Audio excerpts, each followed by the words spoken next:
Low carb panghimagas po tayo ngayon. Uy, Tagalog na Tagalog yan, panghimagas. O dessert, okay po. Pero naka-off po yung kalan niya na no bake po ito, don't worry. 1 pack po ng all-purpose cream, 250 ml. Sa sweetener po, medyo napaubos na yung stevia ko, kaya monk fruit na po yung gagamitin natin. At unsweetened cocoa, napakasarap nito from Davao pa po. Ayan, local, ano talaga, na kakao. Ayan, from Green Dahan, syempre po. So, naka-off po yung kalan. Pinagsasama-sama muna po natin. 2 tablespoon po ng butter. Anchor butter po yung nilalagay ko po dito. Yan po yung isa sa pasok po sa atin.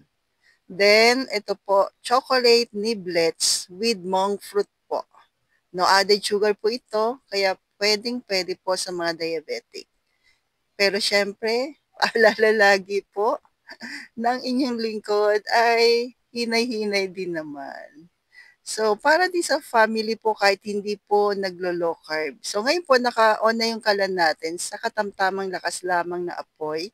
Imimix lang po natin lahat ng mga nilagay natin mga ingredients. So, yan, hanggang sa maging ganyan po. Then, i-off uli natin yung kalan. Off po natin uli po.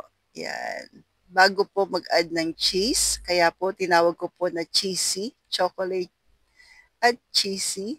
Yan, dalawang C na brownies. Then, add natin yung 2 pieces po na large egg po.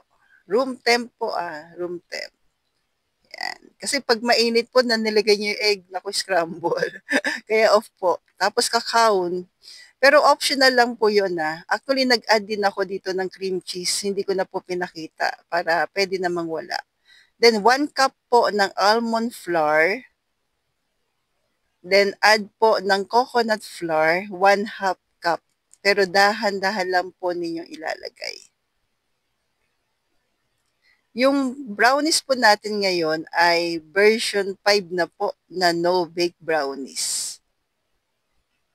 Ayan, mix lang po natin maigi.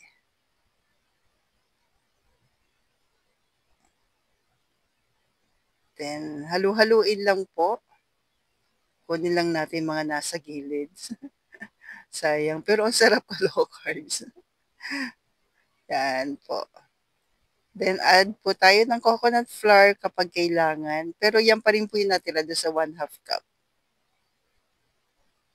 Kasi iba kasi si coconut flour at si almond flour Kaya dinadahan-dahan ko po. Si coconut flour kasi mas mabilis na mag-ano pa ng mga liquid.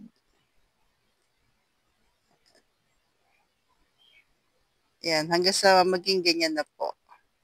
Pero mas okay kung dagdagan nyo pa po ng coconut flour. Yan. Then, ito na po siya. Medyo mas malambot po siya but okay. Mas nagustuhan po namin. Nilagay na lang namin siya sa freezer po ng ilang minuto.